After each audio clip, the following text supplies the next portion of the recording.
you, Senator Keneally. Senator Reynolds. Thank you very much, Mr Acting Deputy President. I too rise to support the motion moved by the Foreign Minister, and I also wholeheartedly endorse her words, her emotions and her sentiments expressed in her comments.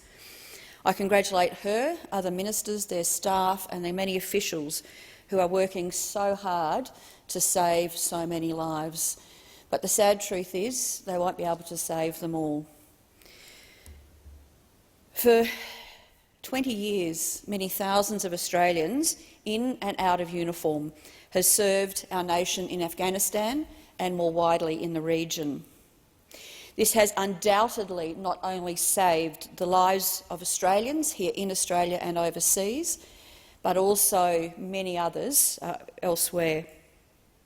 They've saved Australian lives from the threat of terrorism and also from the threat of terrorism which has spread from its roots in Afghanistan like a hydra right across our region and even here into Australia. Like so many others, I have been absolutely distressed in recent days to hear some suggest that the efforts of Australian veterans, diplomats and civilians in Afghanistan were for naught. It is simply not true. As Defence Minister, I've been to Afghanistan and I've seen firsthand how Australia's military involvement there, and I've said in the wider region, has not only made our own nation safer from the threat of terrorism, but it has also made a tangible difference to the lives of so many millions of Afghans, particularly their women and their girls.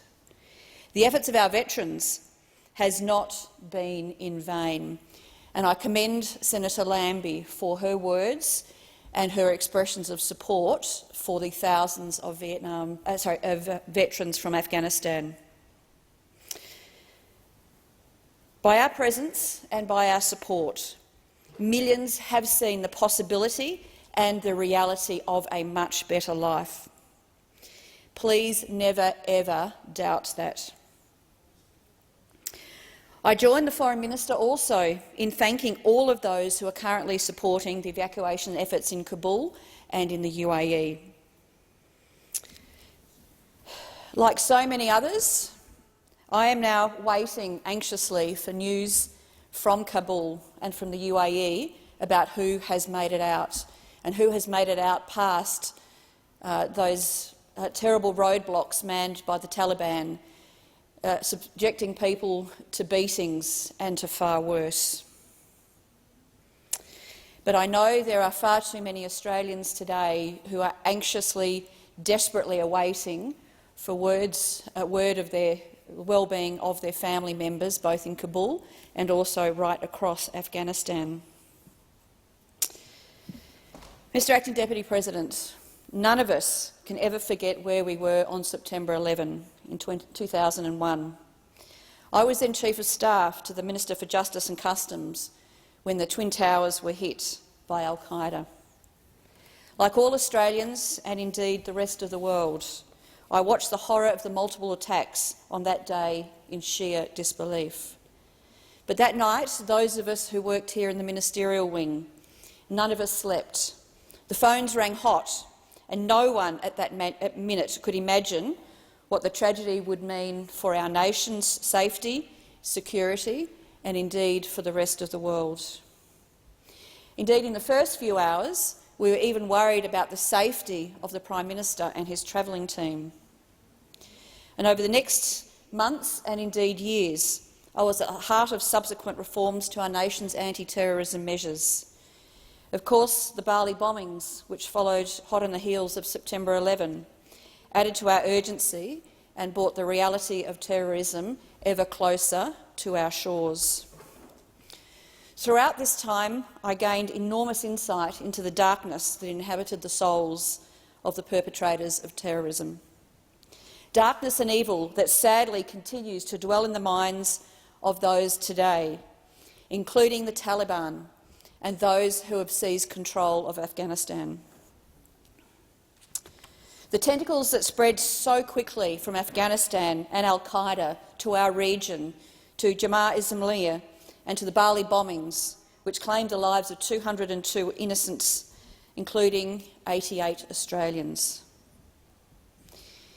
In Bali, I visited the morgue. I met shell shock survivors. I worked with the families of those who lost loved ones in Bali.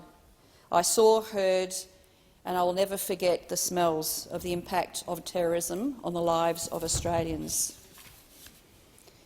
I also witnessed then, as I do every day here in Australia, that the decisions made by governments of the day are never easy and they're never taken lightly. That time also showed me very, very clearly that democratic freedoms are never truly free and that all too often have to be fought for over and over and over again. And that is what thousands of our troops did in Afghanistan for nearly 20 years, with the loss of 41 irreplaceable Australian lives.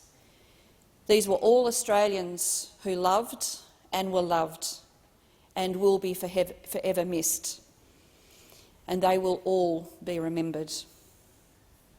These experiences also motivated me to begin volunteering with a range of Australian and overseas programs to support and empower young political leaders, particularly women, to help them find their voice in their communities, in their media and in their parliaments. To help them speak out in circumstances that we have no concept of, that really is just so foreign to our own way of life. And I met so many women, including women in Afghanistan, who I'm now proud to call friend, who continue to make me so proud, to inspire me and who humble me. So, Mr Acting Deputy President, what did our 20 years of service in Afghanistan achieve for Afghans? Well, for a start, the life expectancy of Afghans has increased from just 56 years to 64 years. The mortality rate of infants has reduced dramatically from 87 to 46 per 1,000 births. Women's participation in the labour force has risen to over 20% from almost nil. Afghanistan now has more than 200 female judges and over 4,000 women in law enforcement. And 27% of seats in Afghanistan are held by women. But one of our most significant achievements, and I hope enduring commitments and legacies, is the dramatic increase in access to education for Afghan boys and girls. The literacy rate of the adult population has increased to 43%, while the literacy rates for girls has increased dramatically to 60%. Student enrolments grew from less than 1 million, of course all boys, to over 9.5 million students today. 40%, wonderfully, are now girls. Having worked with women who fight unimaginable political and security challenges each and every day on behalf of their communities, I think it is very fitting to leave my last words in this chamber today on this issue to the words of one of these women who has so inspired me. An incredibly brave Afghan woman, Shukriya Barakazai. Shukriya is a former Afghan politician, diplomat and a fierce advocate for women's rights who has chosen to remain in Kabul.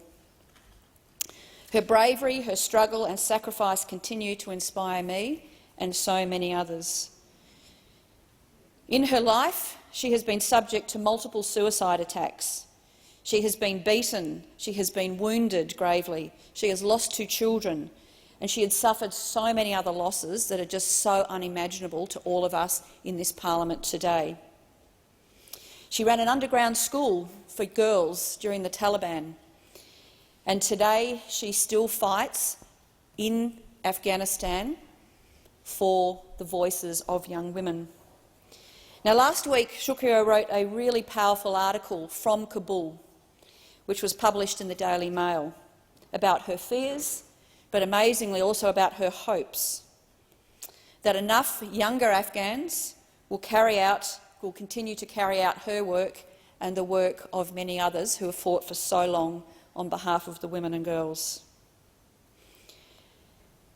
She said that this week her concern is for the young minds, that they survive, that they endure, and that they keep on fighting the fight for women and girls.